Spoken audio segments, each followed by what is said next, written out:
Daño Mortal describe contenido violento, tales como asesinatos, violaciones, desmembramiento, abuso físico y emocional, que para algunos puede ser demasiado intenso u ofensivo. Se recomienda discreción, especialmente a menores de edad. Por un mundo donde seamos socialmente iguales, humanamente diferentes y totalmente libres. Rosa Luxemburgo. En el corazón de Guatemala, entre volcanes majestuosos y una rica cultura, se devela una realidad sombría. A pesar de sus maravillas naturales, el país enfrenta una creciente ola de crímenes, especialmente dirigidos hacia las mujeres, con la dura estadística de 43.307 denuncias por delitos contra la niñez, adolescentes y mujeres. Luz María se convierte en un símbolo de las trágicas consecuencias de esta problemática, con 290 muertes violentas documentadas, siendo 162 de ellas clasificadas como feminicidios. Soy Heidi C. Baker y esto es Daño Mortal.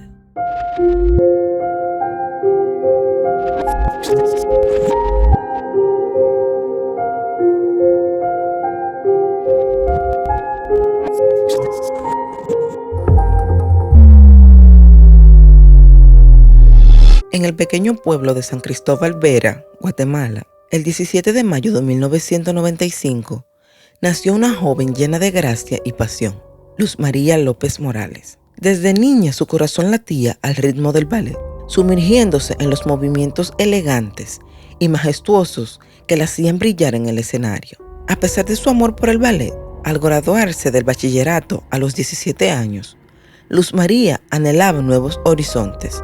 Ella decidió cambiar de rumbo. Con valentía, ingresó a la universidad para estudiar criminalística, donde demostró su inteligencia y dedicación al graduarse y acumulando diplomas de reconocidas instituciones. Sin embargo, el destino le tenía preparado un giro inesperado. En agosto del 2017, acompañó a su madre, Ada Morales, a una concesionaria para comprar una motocicleta a su hermano menor. Allí, conoció a Jorge Rafael Sea Mejía, un amable vendedor que les ayudó con la elección de la moto. Lo que comenzó como una transacción de negocios se transformó en algo más cuando Luz María dejó su número de teléfono y dirección.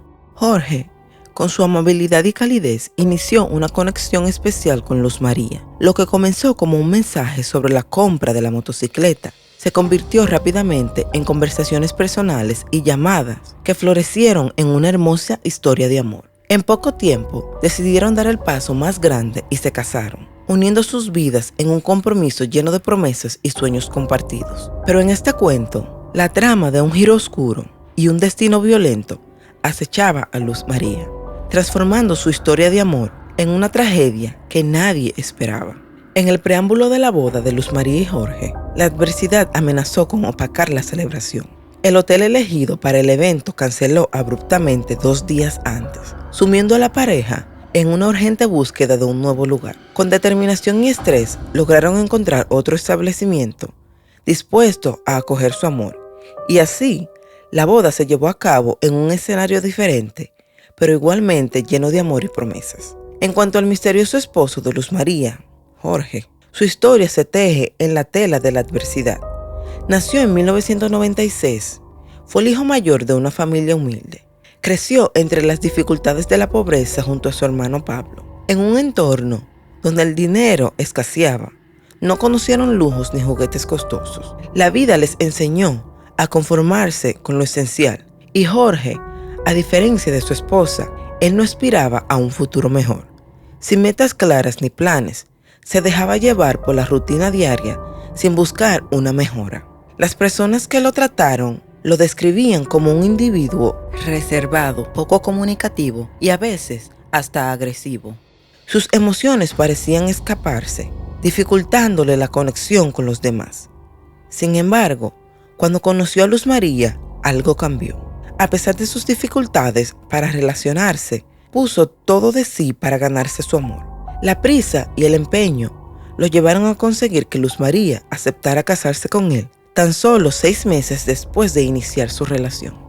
A pesar de la felicidad de la pareja, los padres de Luz María no veían con buenos ojos a su yerno. Había algo en Jorge que despertaba sospechas, aunque no lograban discernir qué era. A pesar de sus intentos de disipar a su hija, la boda se llevó a cabo y la sombra de la desconfianza se cernía sobre la nueva unión. Tras 9 meses de casados, la vida de Luz María tomó un rumbo doloroso. El embarazo llegó, pero con él también surgieron los problemas en la relación con Jorge. La situación económica se volvió precaria y a pesar de las limitaciones que enfrentaba, Luz María dio a luz y por falta de recursos se vio obligada a mudarse a la casa de los padres de Jorge. Jorge, sin empleo y sin mostrar interés en cambiar esa situación, convenció a Luz María de que la única opción era vivir temporalmente con sus padres. Aunque ella resistió al principio, la falta de opciones la llevó a aceptar. La nueva realidad en la casa de los suegros de Luz María era hostil y llena de carencias.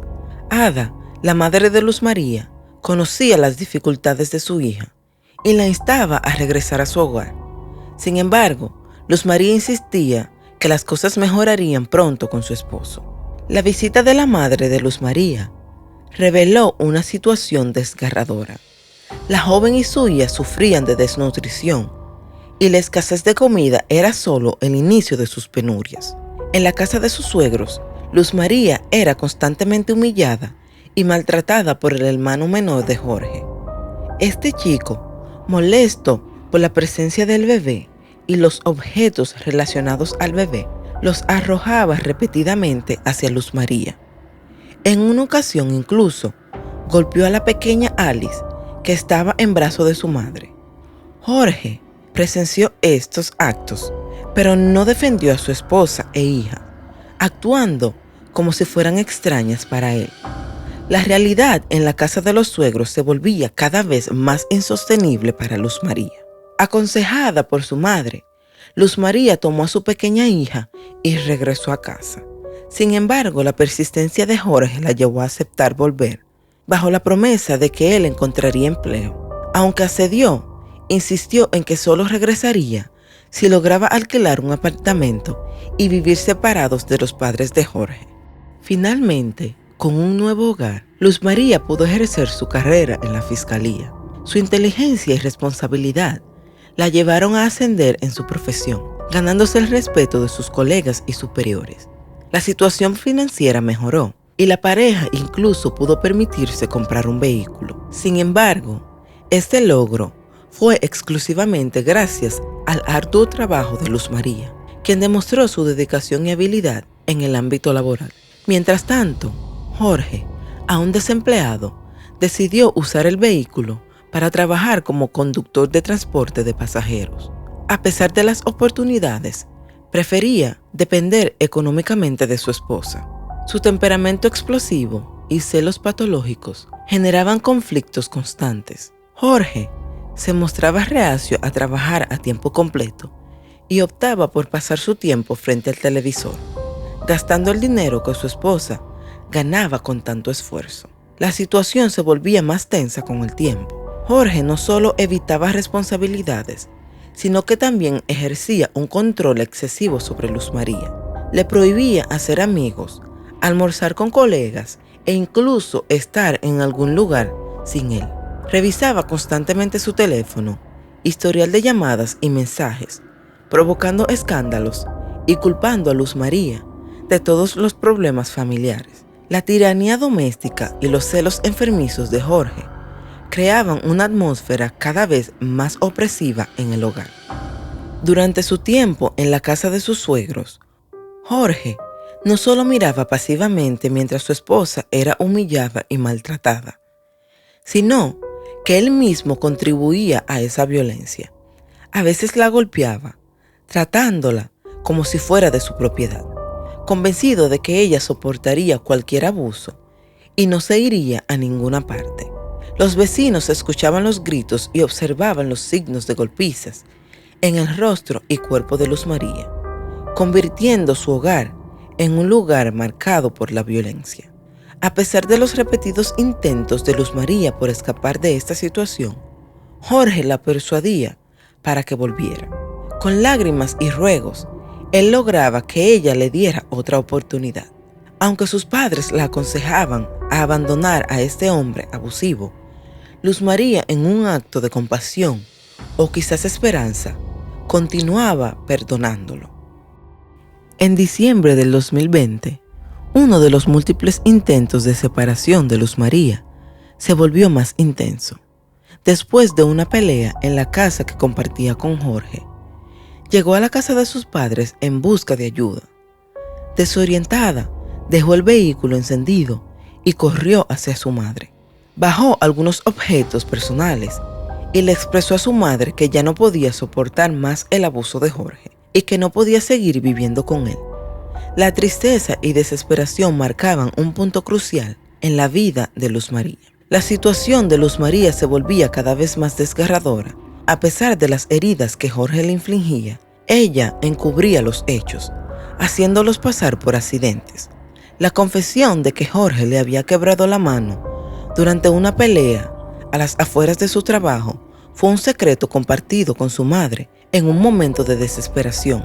La madre de Luz María, preocupada por el bienestar de su hija, le aconsejó una vez más que se separara de él, recordándole que no sería la primera ni la última mujer que criara sola a su hija. Sin embargo, el 19 de diciembre, Jorge la buscó en la oficina y ella, aparentemente afectada por la manipulación y el miedo, regresó a la casa de sus padres con él, declarando que lo perdonaría y volvería a vivir con él. La madre de Luz María confrontó a Jorge por los maltratos hacia su hija y él juró que no volvería a ocurrir. Luz María, sorprendentemente, volvió a creerle y regresó con él a su departamento a mediados de enero del 2021. Sin embargo, la historia se repitió. Luz María llamó a su madre para informarle que Jorge no solo había conseguido trabajo como prometió, sino que también le había robado el dinero ganado, sumiendo a la familia en la indigencia. Ada, compadecida por su hija, acordó reunirse con ella el 19 de enero para proporcionarle dinero. Sin embargo, Luz María no llegó a la hora acordada y no respondió a las llamadas ni mensajes de su madre. Preocupada, Ada decidió ir al trabajo de su hija al día siguiente, solo para descubrir que Luz María no había aparecido en el trabajo por 2 días consecutivos, sin que nadie pudiera contactar con ella. La incertidumbre y el temor envolvieron a Ada. Al mismo tiempo, Jorge buscaba desesperadamente a su esposa y reportaba su desaparición en la fiscalía. Ada comenzó a sospechar de su yerno debido a su extraño comportamiento, convencida de que Jorge tenía algo que ver con la misteriosa desaparición de su hija.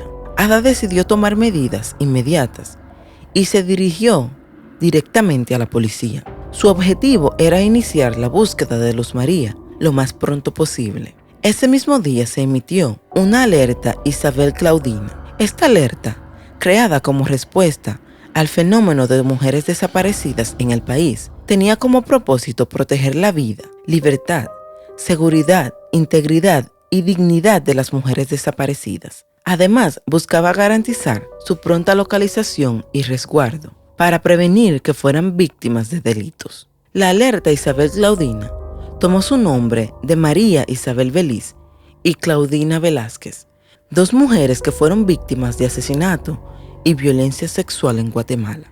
La indiferencia de las autoridades ante estos crímenes motivó la creación de este sistema, con el objetivo de evitar que historias similares se repitan en el país. María Isabel Beliz y Claudina Velázquez se convirtieron en símbolos de la lucha contra la violencia hacia las mujeres. Con el inicio de la búsqueda masiva, Jorge fue señalado como el principal sospechoso del caso, dada la falta de enemigos conocidos de Luz María y el hecho de que la última persona que la vio con vida fue él.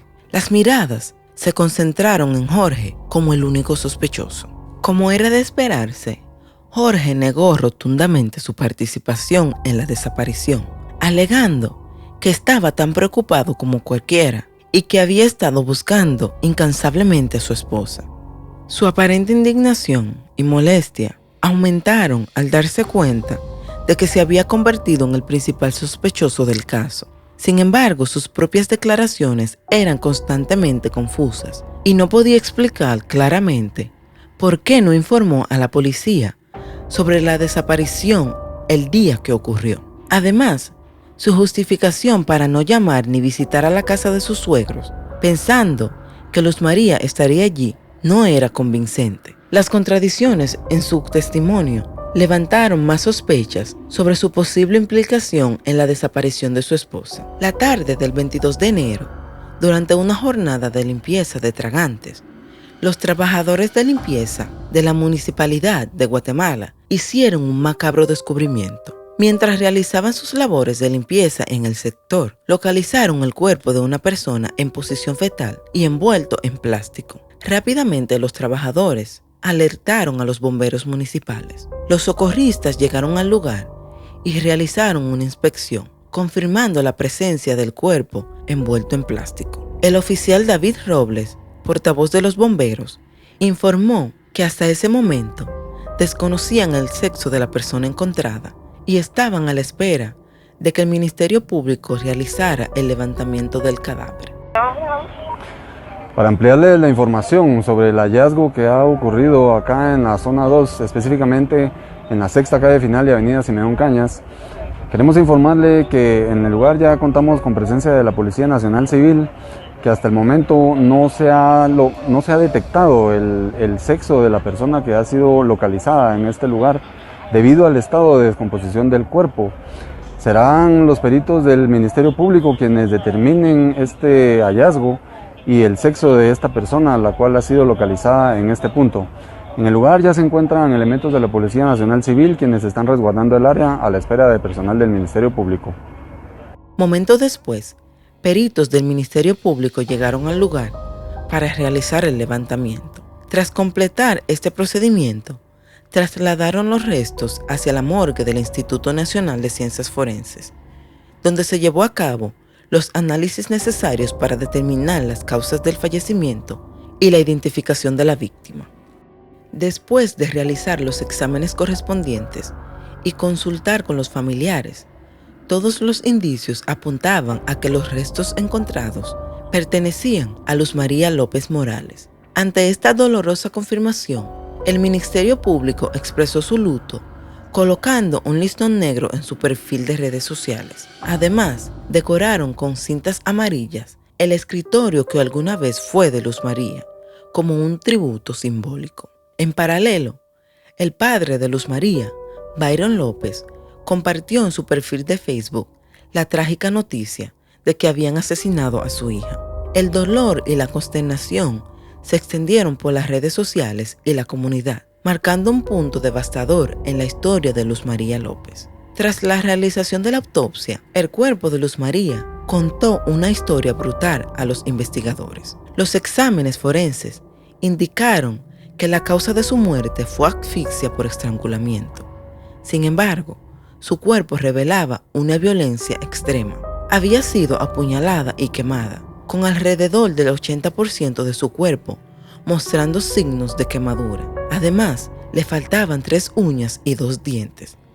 A pesar de que Luz María tenía el pelo largo, cuando la encontraron, parecía corto y chamuscado, lo que llevó a la confusión sobre su identidad. Su rostro estaba completamente quemado, con los ojos salidos, y había sufrido apuñalamiento en el pecho, brazos y piernas. La evidencia sugería que fue prácticamente torturada.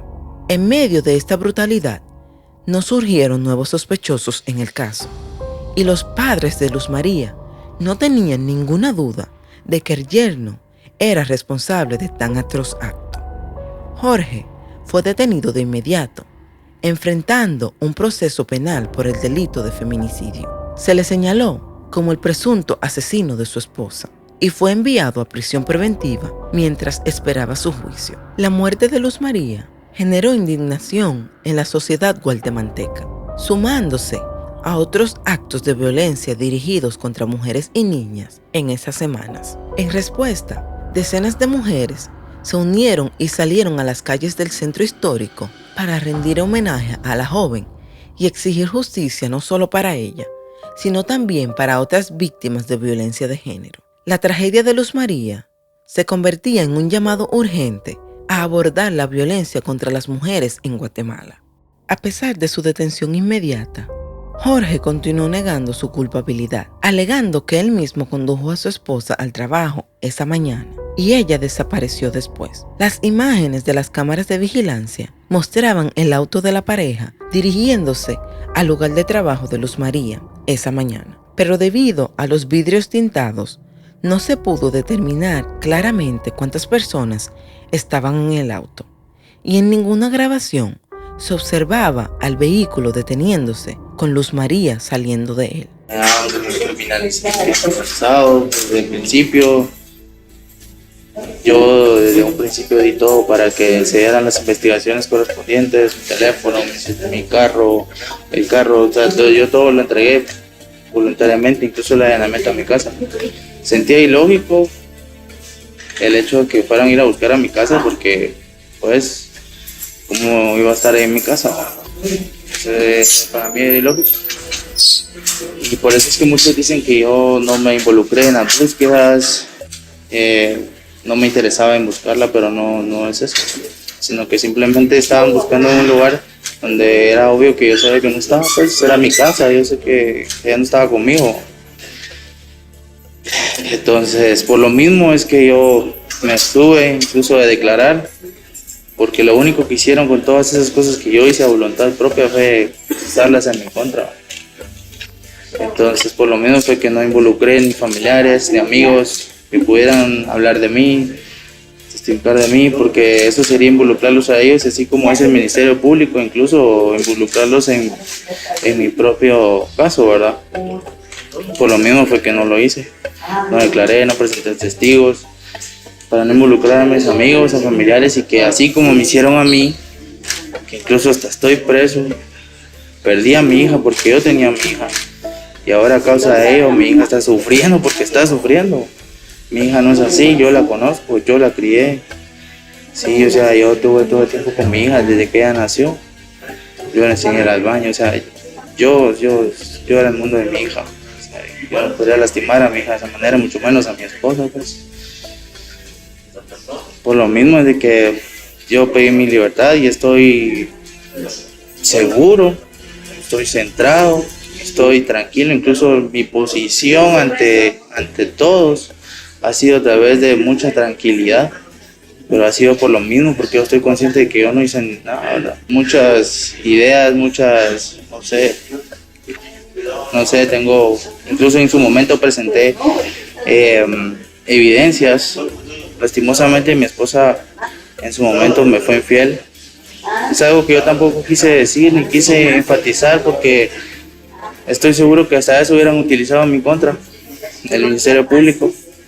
No sé por qué no aceptaron esas evidencias que eran pruebas de que ella sí tenía relación con otras personas, incluso del Ministerio Público.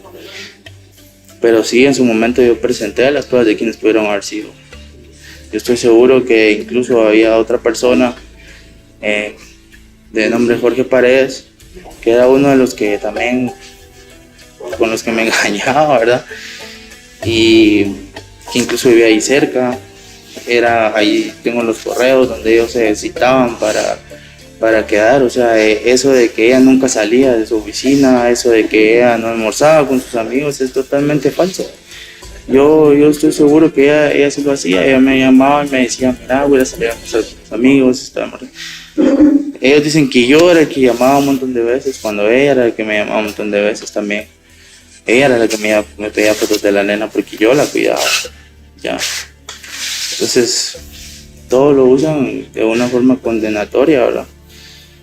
Porque es algo que estuvieron manipulando a mi bebé desde 1 año y medio. Ella solo decía mamá, papá, no conocía mi nombre, y ahora resulta que conoce mi nombre y dice cosas que nada que ver, pues. Presentaron un audio con todos los... Yo me imagino que eso tuvo que haber sido... No sé, le estuvieron diciendo, mira, decí esto, y eso es un daño psicológico para ella misma, pues, para mi propia hija. Y así quieren que yo esté tranquilo, aquí encarcelado, sin haber hecho nada, perdiendo a mi hija y encima dañándola. Se la van a llevar del país porque a costillas mías, a costillas de este caso, pidieron auxilio político y ahora ellos se van a ir a Europa con mi hija. Un descubrimiento impactante se hizo en la casa alquilada por la pareja, donde se encontraron numerosos rastros de sangre y marca de arrastre que sugería que ese lugar fue el escenario del brutal crimen. Las sospechas se confirmaron al hallar fragmentos microscópicos de carne quemada en el maletero del coche familiar. Durante la búsqueda, el investigador notó la reciente compra de la pareja, un colchón ortopédico doble. Más precisamente, no el colchón en sí, sino el poliestileno denso en el que estaba envuelto. El análisis comparativo reveló que Jorge había guardado los restos quemados de su esposa en este envoltorio. Además, varios testigos entre los vecinos de la familia confirmaron haber escuchado a Jorge insultar y amenazar de muerte a su esposa en repetidas ocasiones. Días antes de la repentina desaparición de Luz María, él había gritado que la mataría si decidía irse y que ocultaría su cuerpo para que nadie la encontrara. La imagen del crimen se empezaba a esclarecer gracias a los testimonios de los vecinos y la investigación policial. Los investigadores sospechaban que el asesinato tuvo lugar la noche del 19 de enero del 2021, un día antes de la gran pelea en la que Jorge volvió a golpear a Luz María. Aunque ya tenía problemas para controlar su ira, esta vez la furia lo consumió. Golpeó a Luz María repetidamente, haciéndola gritar y pedir ayuda durante el ataque. Durante la agresión, Jorge le golpeó la nariz y le causó heridas en la cabeza. Después de someterla a ese brutal castigo, la estranguló con sus propias manos y luego intentó deshacerse del cadáver. Desesperado por ocultar su crimen, arrastró el cuerpo al patio trasero y le prendió fuego. Sin embargo, el humo del fuego fue más intenso de lo esperado, lo que lo llevó a temer que los vecinos se dieran cuenta. Rápidamente apagó el fuego y envolvió los restos en plástico y buscó un lugar apartado para deshacerse de él, pensando que nunca lo encontrarían. Lo más atroz de esta tragedia fue que Jorge cometió todas estas atrocidades en frente de su pequeña hija de tan solo 1 año. Aunque la niña no comprendía completamente lo que sucedía, presenció la golpiza y el asesinato de su madre. Jorge, que tenía algunos conocimientos de ciencia forense, gracias a los libros de textos de su esposa, intentó encubrir el crimen y establecer una coartada. Encontró un tramo de carretera sin luces ni cámaras de video y arrojó el cuerpo de Luz María en una alcantarilla. Pasando desapercibido, a la mañana siguiente, actuó como si hubiera llevado a Luz María hacia su lugar de trabajo, como lo hacía todas las mañanas, y comenzó a simular una búsqueda activa de su esposa, llamando a compañeros, conocidos y familiares. Los abogados de Jorge hicieron todo lo posible por retrasar el juicio y desviar la investigación. Insistieron en que todas las pruebas y declaraciones de los testigos eran circunstanciales, argumentando que no había una sola prueba que comprobara inequívocamente la culpabilidad de su cliente. Intentaron cambiar la detención por arresto domiciliario, alegando que Jorge estaba profundamente deprimido por ser acusado de matar a la mujer que amaba y a la madre de su hija. A pesar de sus esfuerzos, la prueba decisiva provino de los datos obtenidos del teléfono de Luz María. Durante el tiempo posterior al crimen, el teléfono estuvo en posesión de su marido, y el primer día después del asesinato, envió varios mensajes desde el teléfono, tratando de crear la apariencia de que Luz María había enviado esos mensajes. Rastrearon todos los movimientos del teléfono ese día y quedó claro que estaba constantemente en los mismos lugares que el teléfono de Jorge. Los abogados intentaron presentar esta evidencia como una búsqueda activa de Jorge para encontrar a su esposa, pero nadie podía explicar por qué Jorge enviaba mensajes desde el teléfono de Luz María en lugar de hacerlo de su propio teléfono. A pesar de los intentos de los abogados de Jorge de distorsionar la verdad, la abrumadora evidencia y los datos del teléfono se convirtieron en los elementos cruciales en el juicio, demostrando la culpabilidad de Jorge en el espantoso crimen. La justicia debía prevalecer. La sociedad esperaba que este caso sirviera como un llamado a la conciencia sobre la gravedad de la violencia de género en Guatemala. Después de 18 meses de enfrentar estrategias dilatorias, finalmente, en julio del 2022, se dio inicio al juicio en contra de Jorge. Durante la acusación del Ministerio Público, se mencionó que la víctima sufrió asfixia y luego su cuerpo fue quemado, envuelto en nylon y finalmente depositado en el tragante de la zona 2 donde fue localizada. El fiscal Marlon Ordóñez describió que Jorge, luego de haberle dado muerte a su esposa por asfixia por estrangulamiento, con la intención de evadir su responsabilidad frente al feminicidio de su esposa, ubicó el cadáver en el patio de su casa, donde le roció fuego para quemarlo.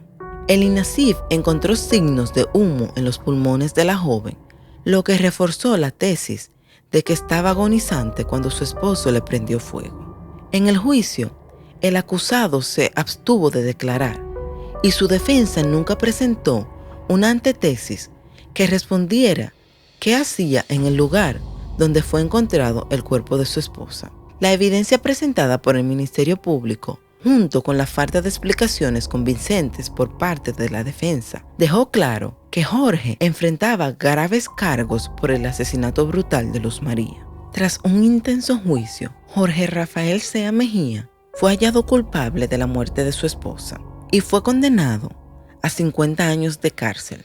Aunque él mismo no admitió culpa, la evidencia presentada en el juicio fue suficiente para establecer su responsabilidad en el asesinato brutal de Luz María. En medio del dolor, Ada, la madre de Luz María, expresó su agradecimiento al Ministerio Público por obtener justicia para su hija. También extendió su gratitud a la prensa por el apoyo brindado durante este difícil proceso, el cual tuvieron que vivir. Siento que estamos satisfechos con la pena que le dieron, porque es la máxima, no hay más que esto, ¿verdad? Entonces, agradezco a todos ustedes, a todos los medios por estar aquí. Gracias por poder compartir lo que una persona vive, lo que estamos viviendo en Guatemala, y que cada día se hace más fuerte. Esto sigue, no ha parado. Entonces, necesitamos a personas como ustedes que sigan compartiendo, que sigan apoyando a todas las personas como yo, una madre que lucha y luché hasta el final por conseguir una condena para mi hija. Estoy muy agradecida con los medios, con todas las personas que nos han apoyado, las asociaciones, Ministerio Público, Instituto de la Víctima, que me ha apoyado mucho, PGN. A todos muchas gracias. Les agradezco de todo corazón, porque hoy cierro un ciclo que espero en Dios poder continuar, poder seguir, empezar de cero nuevamente. Que viva Dios me dé sabiduría para poder seguir adelante. Para mí va a ser bien difícil, pero tengo algo que me levanta cada día, que me hace salir adelante, que me hace abrir los ojos, que me hace despertar y querer vivir. Tengo a una niña que ahora es mi niña. Es la hija de la hija que yo tuve, que amé tanto con toda mi alma, y que, por desgracia para nuestra familia, nos la arrebataron de una forma muy cruel. La custodia de Alice fue entregada a sus abuelos maternos, quienes, a pesar del dolor y la tragedia, asumieron con amor y responsabilidad el cuidado de su nieta. Para ellos, la pequeña Alice se convirtió en el principal sentido de sus vidas y buscarían brindarle un entorno seguro y lleno de amor, lejos de la violencia que marcó el trágico destino de su madre. La trágica historia de Luz María López nos insta a recordar la importancia de abordar la violencia contra las mujeres y buscar justicia para las víctimas. La sociedad debe unirse para erradicar estos patrones destructivos y construir un mundo donde las personas vivan libres de miedo y violencia. ¿Cómo crees que la sociedad puede contribuir a la prevención de la violencia de género y al apoyo de las víctimas? ¿Qué acciones crees que podrían tomarse para crear conciencia y educar a la sociedad sobre la gravedad de la violencia de género y sus consecuencias. Daño Mortal es una producción de QOQ Network, creado y narrado por mí, Heidi C. Baker, editado y producido por Jacari Baker. Querida audiencia, antes de despedirnos, queremos agradecerles por acompañarnos en este relato. Si te ha conmovido o inspirado, te pedimos que te suscribas y nos sigas en nuestras redes sociales para estar al tanto de futuros episodios. También queremos recordarte que esta historia está disponible en Apple Podcasts, Spotify y otros lugares donde disfrutas escuchar tus podcasts.